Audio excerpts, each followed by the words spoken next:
بسم الله الرحمن الرحیم. سەرەتا دەستخۆشی و پیرۆزبایی لەکردنەوەی پێشەنگای نێودەوڵەتی سلێمانی بۆ کتێب، دەستخۆشی لە هەموو ئەو کارمەندانەی لە هەموو ئەو ئیدارەی کە ئیدارەی ئەم شوێنەی کردووە، ئەم جێگەی کردووە و ئەم هەلەی ڕەخسانوە بۆ گەشەی فەرهەنگی، بۆ گەشەی معریفی و ڕۆشنبیری لە شارەکەمانە.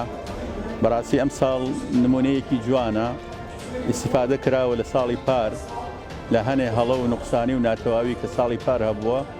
ئەم ساڵ ئەم معرەزە گەشەیەکی گەورەی پێوە دیارە، خەڵکێکی زۆر بەشداری تیا کردووە.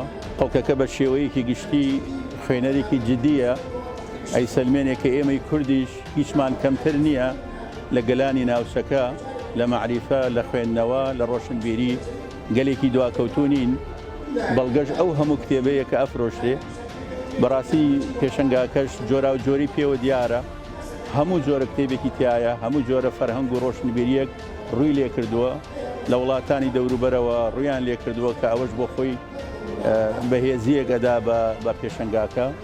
دووبارە دەستخۆشیان لێ یەکەم، ئومێد دەکەم کە ئینشاڵڵا سەرکەوتوو بنتیایە، هەر هەڵە و نوقسانی و ناتەواویە لە ئەم ساڵە هەبێ بنووسرێ، ئامادە بکرێ، ساڵی ئایندە ئیستیفادەی لێ بکرێ. دووبارە دەستخۆشیتان لێ یەکەم.